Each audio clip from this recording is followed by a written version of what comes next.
السلام علیکم۔ جب ایک گڑھا آپ دوسروں کے لیے کھودتے ہیں تو آخر کار آپ کو بھی اسی گڑھے میں گرنا ہوتا ہے، اور یہ سب کچھ افغانستان میں ہو رہا ہے، جہاں طالبان رجیم اپنے پڑوسی ملکوں کے لیے گڑھے کھود رہی تھی، دہشت گردی کے گڑھے، جس کے ذریعے ان تمام پڑوسی ممالک کی سیکیورٹی کمپرومائز ہو رہی تھی۔ افغانستان دہشت گردی کے آماج کا بنا ہوا تھا اور اس کا فیسیلیٹیٹر خود طالبان رجیم تھی، لیکن اب طالبان کے ساتھ ساتھ ایسے گروپ بھی وہاں پر دہشت گردی میں اتنا آگے بڑھ چکے ہیں کہ وہ طالبان کو بھی گھاس نہیں ڈال رہے۔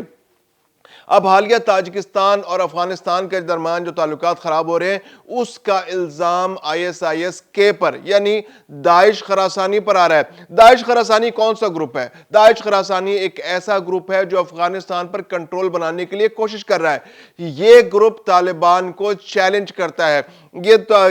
گروپ ثابت کرتا ہے کہ طالبان کی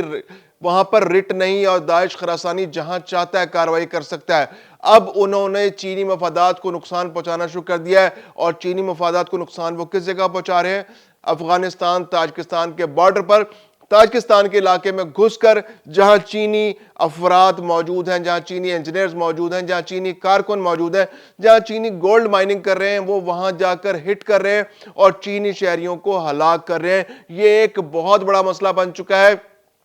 چین کے لیے، کیونکہ چین اپنے شہریوں کی سیکیورٹی کو بہت زیادہ اہمیت دیتا ہے۔ پاکستان کے ساتھ بھی چین کے بہت زیادہ اس بارے میں کئی دفعہ کشیدگی بھی پیدا ہو چکی ہے کہ پاکستان کے اندر بھی ان طالبان نے، ان داعش کے لوگوں نے چینی شہریوں کو پاکستان کے علاقوں کے اندر نشانہ بنایا تھا، جس کی وجہ سے ان کی سیکیورٹی کمپرومائز ہوئی تھی چینی شہریوں کی، اور بہت سارے چینی شہری جان سے بھی گئے تھے۔ تو اس کے بعد چین نے پاکستان سے مطالبہ کیا تھا کہ پاکستان چینی شہریوں کی سیکیورٹی بڑھائے، اور پاکستان نے اس کے بعد خصوصی اقدامات کیے، جس کے بعد اب ان واقعات پر کنٹرول پایا جا چکا ہے۔ لیکن اب تاجکستان کے علاقوں میں یہ واقعات اتنے زیادہ بڑھ چکے ہیں کہ اب چین نے اپنے شہریوں سے کہا ہے کہ وہ ان علاقوں سے پیچھے ہٹ جائیں اور دوشنبے کی طرف چلے جائیں، جو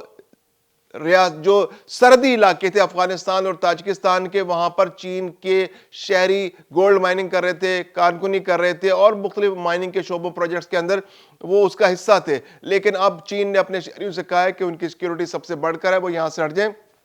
اور پیچھے ہٹ جائے۔ تو اب چین جو ہے وہ بہت زیادہ کنسرنڈ ہے، اور اب تاجکستان کے ساتھ جو اس کے خاص تجارتی تعلقات ہے، تاجکستان اس خطے کے اندر بہت زیادہ ریلائی کرتا ہے چین کے اوپر۔ اس کو جب قرضہ چاہیے ہوتا ہے تو وہ چین سے لیتا ہے، یعنی کہ وہ سب سے زیادہ اس نے جو قرضے لیے ہیں اب تک وہ چین سے لیے ہیں۔ اس کے علاوہ جو مختلف پروجیکٹس ہیں، مختلف جو تعمیراتی کام ہو رہے ہیں یا بڑے میگا پروجیکٹس اس کے اندر ہو رہے ہیں، اور اس کے علاوہ جو بیرونی سرمایہ کاری کے حوالے سے بھی چین سب سے لیڈنگ کنٹری ہے جو تاجکستان کے اندر سرمایہ کاری کر رہا ہے، اور پھر تاجکستان جو ہے وہ افغانستان اور جو اس کا بارڈر جو ہے چین کے ساتھ ملتا بھی ہے۔ اس کے علاوہ جو واخان کی پٹی ہے وہ تاجکستان سے بھی ملتی ہے، اور افغانستان کا وہ علاقہ جو واخان کا علاقہ ہے وہ چین سے بھی ملتا ہے۔ تو تاجکستان کی بہت زیادہ امپورٹنس ہے، اور بدخشاں کا جو علاقہ ہے یہ خاص طور پر بہت زیادہ کنٹریبیوٹ کر رہا ہے۔ بدخشاں کے علاقے سے پاکستان کے اندر بھی دہشت گردی ہوتی ہے، واخان کی پٹی کو کراس کرتے ہوئے پاکستان کے علاقے میں آ کے دہشت گردی کرتے ہیں، چترال کے علاقے میں۔ اس کے علاوہ جو بدخشاں پروونس کے علاقے سے تاجکستان کے اندر بھی دہشت گردی ہو رہی ہے، تو یہ ISIS-K یعنی داعش خراسانی جو ہے وہ یہاں پر خطے میں بہت زیادہ دہشت گردی کر رہی ہے، اور اب چائنا جو ہے اس کے پاس کوئی آپشن نہیں بچا کہ وہ خطے کے اندر یا تو افغانستان کو مجبور کرے کہ وہ ان کے خلاف کارروائی کرے، یا پھر مجبوراً چین کو خود اس علاقے میں کارروائی کرنی پڑے گی، یا پھر اس کے جو وہ گروپس جو چین کی حمایت کرتے ہیں، یا چین یا تاجکستان کی گورنمنٹ جو چین کے ساتھ بہت زیادہ کلوز کوارڈینیشن ہے، اس کے پاس بھی کوئی آپشن نہیں بچے گا کہ وہ افغانستان کو اس خطے کے اندر، اس علاقے کے اندر چیلنج کرے۔ تو یہ افغانستان کی جو صورتحال ہے، طالبان کا جو رویہ ہے، جو دہشت گردی کو پروان چڑھانے کا جو رویہ ہے، اب اس کے گلے کی ہڈی بن چکا ہے۔ داعش خراسانی جو ہے اب افغانستان میں طالبان کے لیے چیلنج بن چکی ہے۔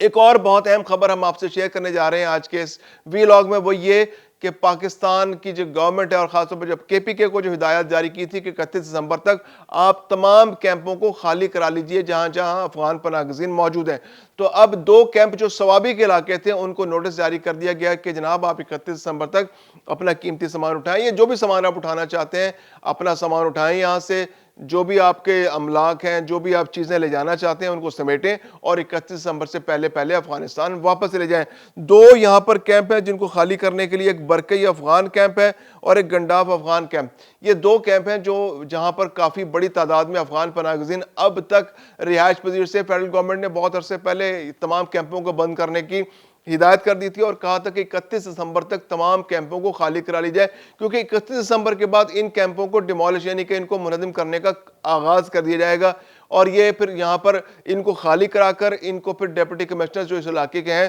جو ضلعی انتظامیہ، ان کے حوالے کر دیا جائے گا کہ یہ آپ کی زمین ہے۔ فیڈرل گورنمنٹ کو ان زمینوں کی اب ضرورت نہیں ہے۔ 45 سے زیادہ کیمپ جو تھے پاکستان کے مختلف علاقوں میں قائم تھے اور ان میں سے زیادہ تر KPK کے اندر قائم تھے۔ تو اس سال سپٹمبر کے اندر گورنمنٹ نے اعلان کیا تھا کہ جی ہم اب تمام کیمپ خالی کر رہے ہیں، اب تمام کیمپوں کو خالی کر دیا جائے، اب ہمیں ان کی مزید ضرورت نہیں ہے، اور جو ڈیڈ لائن دی گئی تھی وہ 31 دسمبر تک کی دی گئی تھی۔ افغان پناہ گزینوں کا کہنا ہے کہ جی آپ ہمیں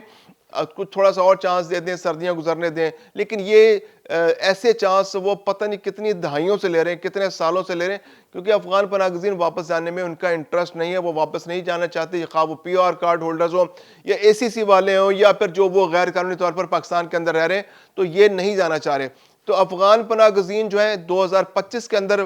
بڑی اچیومنٹ ہے پاکستان کی کہ 1 ملین یعنی 10 لاکھ سے زائد افغان پناہ گزینوں کو واپس ان کے ملک بھیجے گئے۔ لیکن جو اس سے بڑا چیلنج ہے وہ یہ ہے کہ اب بھی UNHCR کی رپورٹ کے مطابق